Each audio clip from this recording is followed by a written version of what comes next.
Did Macaulay unknowingly do us a favor by giving us English?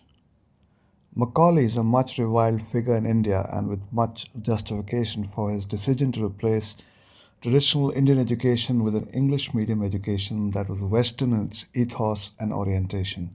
His intention may have been to give rise to a class of Indians who were, in his words, Indian in blood and color, but English in taste, opinions, morals, and intellect. But what it achieved was giving the Indian people the opportunity to understand their oppressors better and ultimately oust them.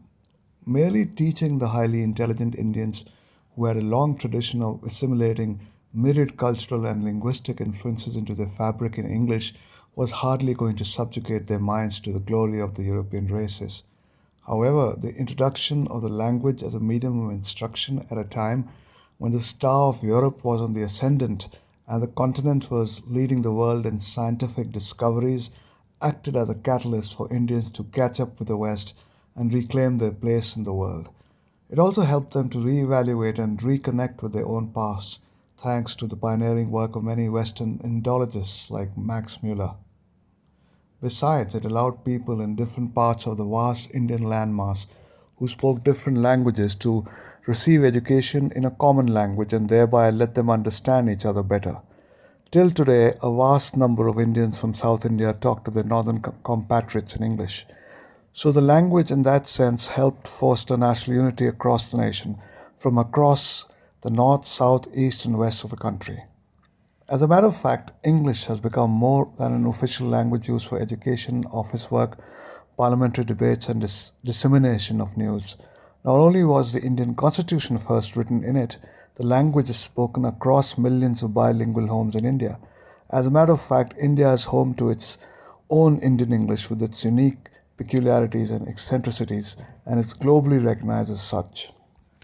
It is not surprising that many of the leading lights of the Indian freedom movement, like Dadabhai Naoroji, Gopal Krishna Gokhale, Mahatma Gandhi, Jawaharlal Nehru, B.R. Ambedkar, and many others, received an English education either in India or abroad in England.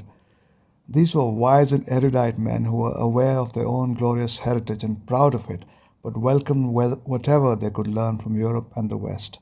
Far from fawning upon their colonial rulers and blindly following their dictates, they stood up to them and questioned their right to colonize and oppress the lands of others, which ultimately led to the freedom of the country. The fact that millions of Indians continue to receive the education in English has helped them excel at home in India and countries across the world, rising to the highest possible positions in academics, business, politics, and a range of other fields or disciplines.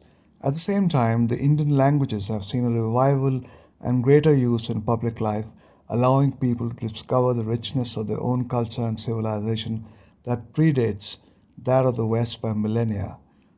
Thomas Macaulay may have been a bigoted and ignorant colonialist who held that a single shelf of a European library was worth the entire native literature of India and Arabia, but in insisting that Indians be taught in English, he not only opened a chink in the British armor by letting us know enemies well enough to oust them, but he also helped India use the knowledge of the language to achieve an unassailable position on the world stage.